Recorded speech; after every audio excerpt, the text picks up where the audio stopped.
All right, broski.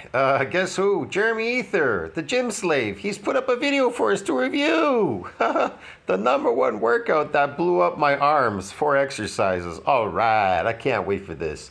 The number one exercise that blew up his arms. You think it wasn't a penis pump? What happens if you put yourself in a penis pump? Would your arms blow up? Your whole body, probably? I wonder, eh? Just sucking the shit in there like blood flow restriction. All right, let's review this. Thor, Captain America, Sam Sulek. What's the one thing they have that... Whoa! Captain America, Sam Sulek, and all these. What's the one thing they have? Stinkoids! To create artificial muscles. Yes, man. Every guy wants? A big... Every guy wants, just to be big. What about being really super muscularly strong?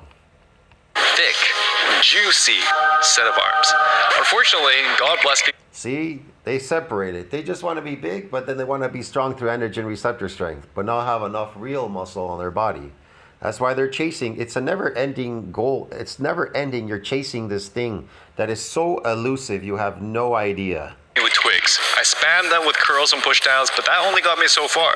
And I had no idea I wasn't hitting all the arm. Wow, he spammed them, he did this, that, oh my god, all these things. Muscles. As soon as I trained smarter, my arm growth took off. Now, I don't want you guys... Wait a second, as soon as he trained smarter, they took off? What got it to take off, bro? We know that muscle has an M&D size limit. Now check this out, man. So we all know that muscle has an M&D size limit. It tells you here M&D size has a ceiling limit during hypertrophy process beyond which extra nuclei are donated by satellite cell to support what? Further muscle growth. It ends where? At the newbie gain stage. At the newbie gain stage, it ends, man. Everybody knows this. So there's this thing right here, nuclei overload. Yeah, CBI. Scroll way down to the bottom down here somewhere. There it is. The famous little map that tells you. See, untrained first training satellite cell fusion. When you were a newbie, untrained person, you came to the gym and then you got this and it hypertrophied. But when you detrained, it kind of atrophied. Maybe, possibly yes, possibly no. But when you came back, you just got them to become bigger again. You didn't get more of these satellite cells to donate their what? Myonuclei. Why isn't it donating its myonuclei? Why? I just get back my muscle memory. Why am I not getting more? Because muscle has an M&D size limit, broski. That is the problem, man. Yes, I guess he does know that. Guys to make the same mistakes I did. So today we're going to use the latest science to create the perfect workout to blow up your arms.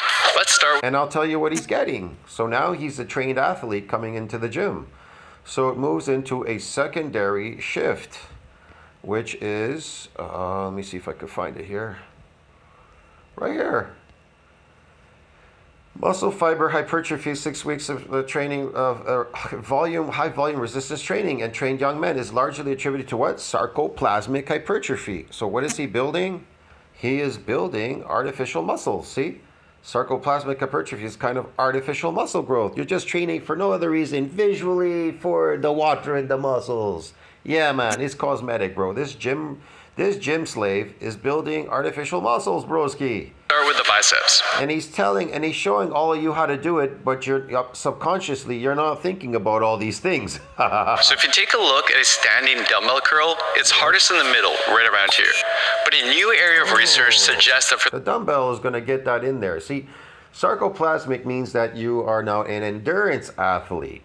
See what I mean? So the shorter bouts that you do in the gym and you take in more glycogen and you lift these weights, you're able to absorb more of this glycogen into the muscle. For every gram of glycogen, 3 grams of water are drawn into between the skin and the muscle into the muscle, giving you those beautiful artificial sarcoplasmic hypertrophy muscles. Yes, man.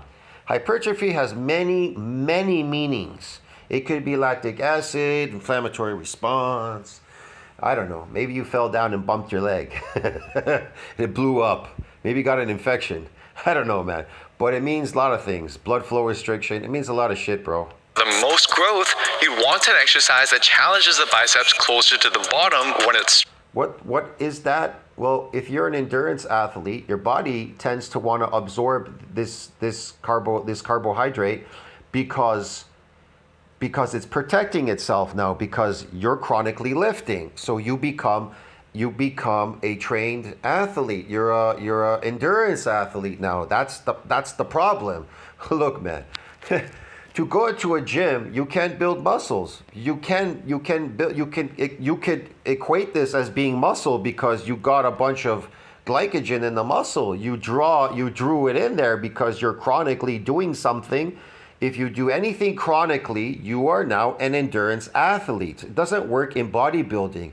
Bodybuilders are not chronic athletes. They're not chronic endurance athletes. Do you understand me?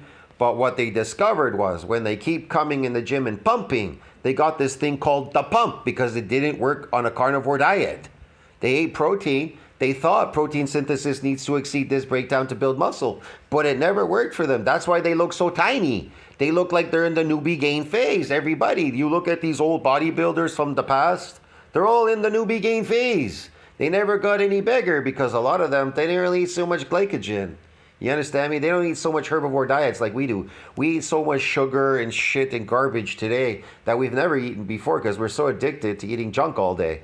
And so we don't eat that much protein on our plate. There's more carbohydrate than, if anything, that we eat in our diet. And so they discovered this thing called the pump. A lot of bodybuilders discovered it after Arnold. They discovered this thing. Oh, I should do sarcoplasmic hypertrophy to build bigger muscles, like Tom Platt says in his video. I discovered sarcoplasmic. Instead of eating meat, I started eating more carbohydrates, and I blew up because you are an endurance athlete. Your body does it automatically, shifts into type 1 muscle fibers to protect any more of these type 2 from being damaged. See, look.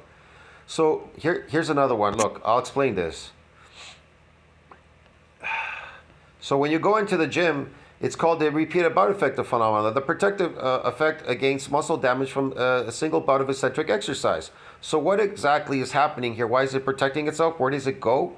Well, they suggest that it goes into type 1 muscle fibers. See that? Type 1 muscle unit fibers here. There is some evidence to suggest that the repeated bout effect is associated with a shift towards greater recruitment of what? Slow twitch motor units. Why is that? Because you are an endurance athlete, broski. Get it? Look, you're probably not doing it intentionally, but it's happening. Stretch. For example, a 2023 study had subjects do either incline curls or preacher curls. Now, incline curls challenge the biceps the most in the middle, whereas preacher curls challenge the biceps. Just eat a lot of potatoes, and I guarantee those arms are gonna blow up like like a mother bleeper. Biceps the most in the beginning. The result? After 9 weeks, preacher curls led to more growth at all 3 measurement sites. See, a preacher curl led to more growth. Listen to what he says. A preacher curl led to more growth. How could a preacher curl lead to more growth? How can it grow your arm? It must be something you're doing, going in your mouth and something happening at the same time. See what I mean? Especially in the bottom part of the biceps. And there's been similar findings in other muscles like the hamstrings, quads, and as you see later on, the triceps as well, which makes me relatively confident in selecting preacher curls as a top tier biceps exercise, especially since they're built with... None of these things are necessary to do. Just wave your arms up and down and eat a lot of potatoes and you'll blow up. Science program members have also seen a lot of success with them. But there's a way... Yeah, they got pumped out. The best thing to do is to work on getting your body fat extremely low before you start doing this type of this training, which your body's just going to give it to you anyways.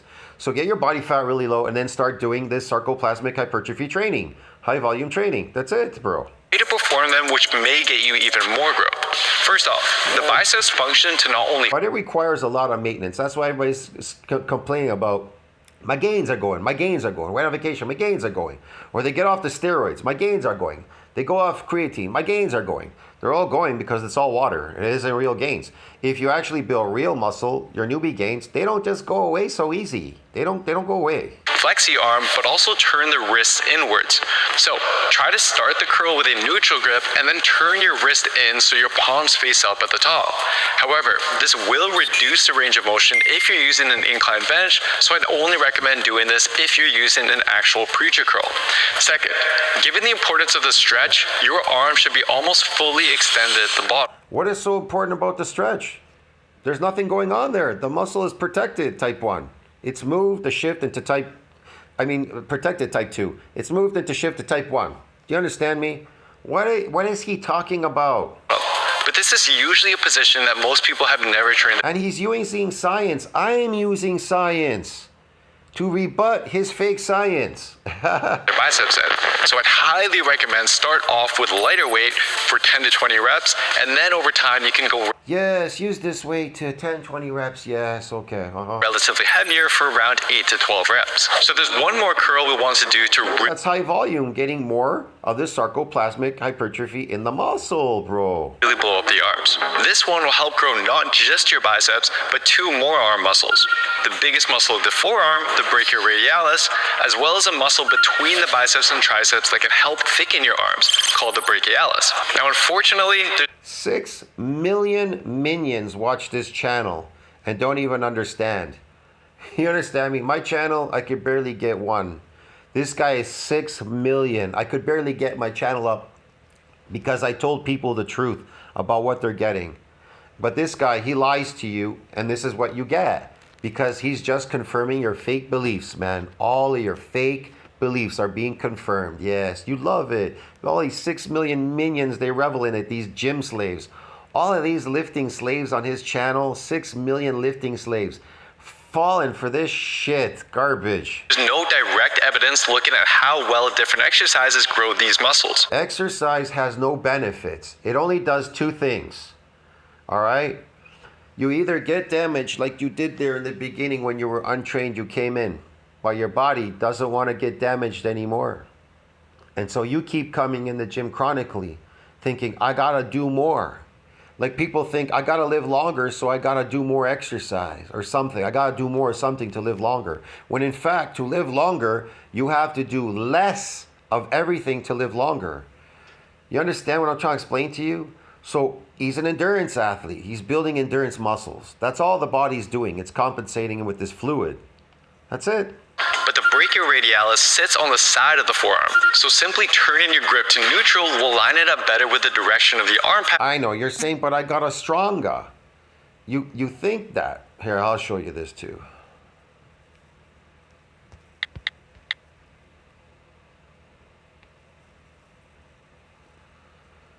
So here's the problem with getting a stronger. So as you lift weights in the gym, as you lift weights, you as a trained athlete, your body you're lifting weights. It'll compensate you with myocytic androgen receptors because they control the strength. So your body widens, they widen, and you get more of them. That will equate to more lifting strength. To lift something heavy, like a woman lifting a car off her kid, a 6,000 pound car, she got an adrenaline rush, that little woman, 100 pounds, and lifted a 6,000 pound car. Because the molecules have somewhere to bind with the receptor, this testosterone, whatever. So it is not responsible for the mass of the limb muscles. What is responsible for the mass? You understand me? If it's not, people say, well, I get more hormones, I'll get more mass. You will get more hormone. If you take testosterone or you increase your testosterone, you'll absorb more glycogen because you are an endurance athlete if you're chronically lifting in the gym. That doesn't equate to real muscle growth. It equates to a fake type of growth, artificial. It's an energy source. Yes, man. Path during the curl, forcing it to do more work. This grip is also theorized to reduce the involvement of the biceps and increase that of the brachialis. Now, standing hammer curls are the usual go-to for these muscles, but for an even greater benefit, People want to know, well, why doesn't the nuclear domain give me any more of these nucleides so I can support further growth? Why doesn't it give it to you? Why is it beyond? Because it's a protective effect. Because you have to be carried through a femin that doesn't want you to build any real muscle. Boy, man, if you had real muscle, Jesus, You can imagine how dense and heavy you would be standing on a scale. You wouldn't look so big. Look, if you had a 250-pound guy that did chronic lifting, let's say, and there was a guy who actually built real muscle, and you put them side by side, and you say, this guy weighs 250 and this guy weighs 250. The guy who weighs 250 that does this sarcoplasmic training is going to look bigger than the guy who weighs 250 who has actual real muscle. Why is that? Because the density, it's like a rock. Have you ever been to a rock show, like not a rock show, a mining show where the miners go? They have all these rocks out there on display, and they're exactly the same size, but they weigh them by density. Some things are more dense than others. They're not as dense. These rocks are not as dense, so they feel light. You understand? You could get a bigger rock than this little rock.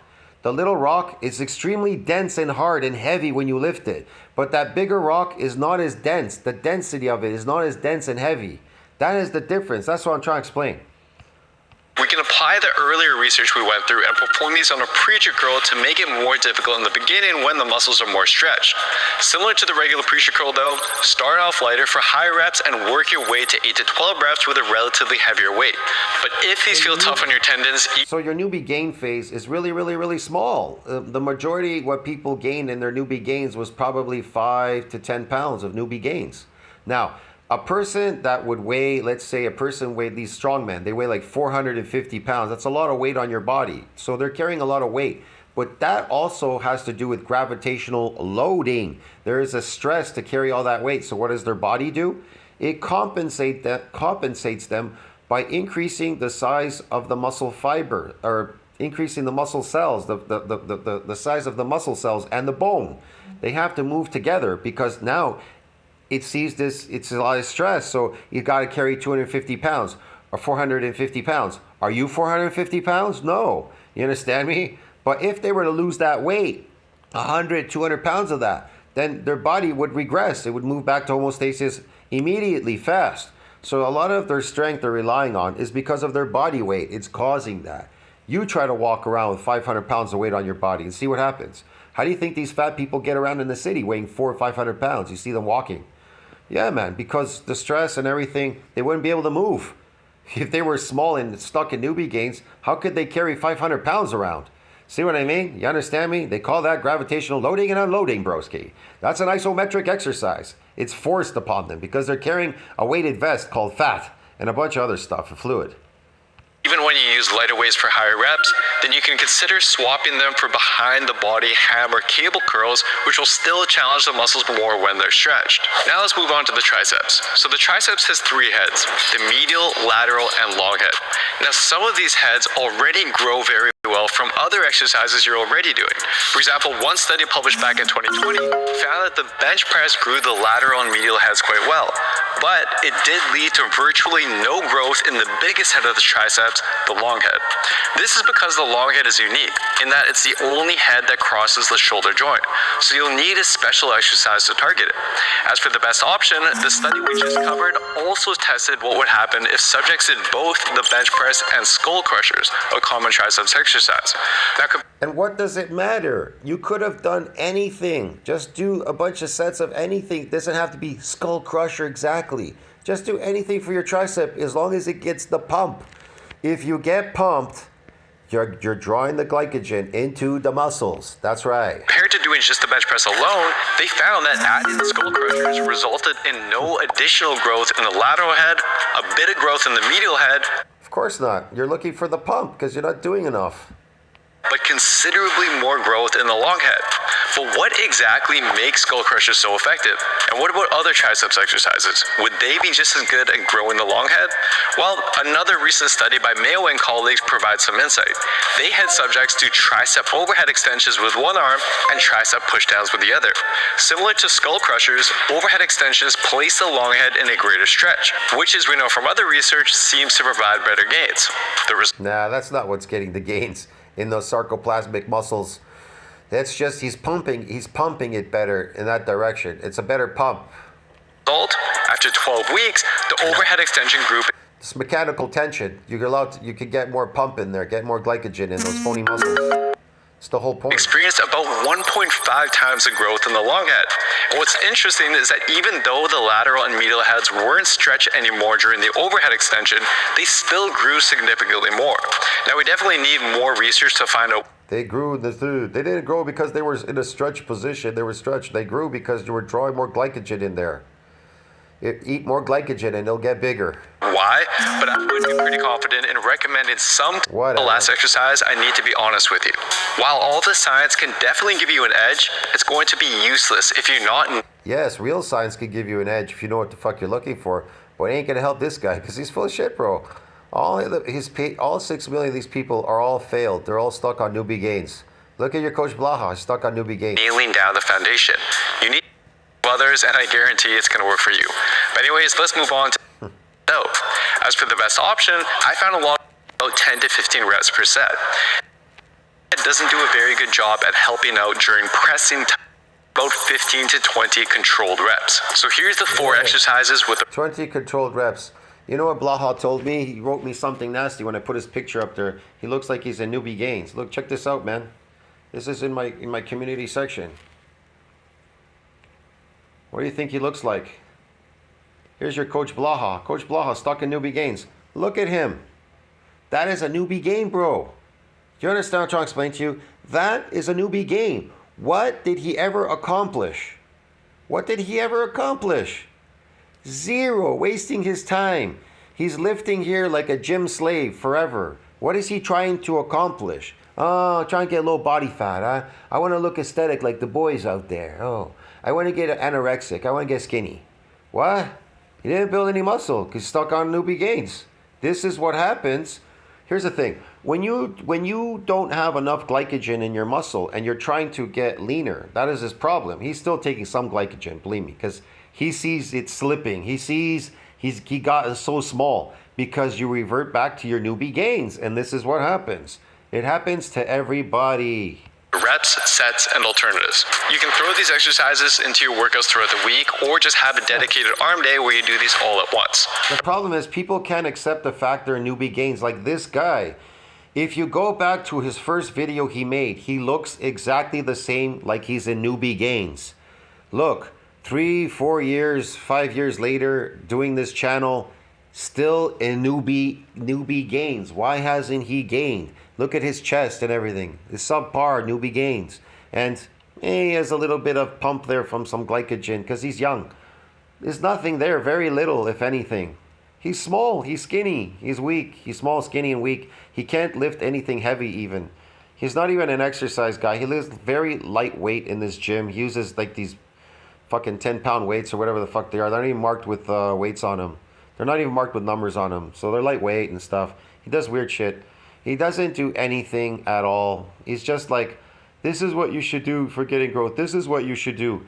If this is what you want to look like, if this is the growth you want to get, zero growth, then this is the guy you should follow. And he'll help you get that exact look like him. Just like this bumpkin right here. By lifting a heavy weight and going to the gym, you'll look exactly like this guy. Newbie gains. Newbie gains. You understand what I'm trying to explain to you? You people don't understand anything. I'll see you in the next one. Tell me what you think about that. Like, subscribe, support the channel. He's got a program for you waiting out there. Yes, go pay for it. See you later, man.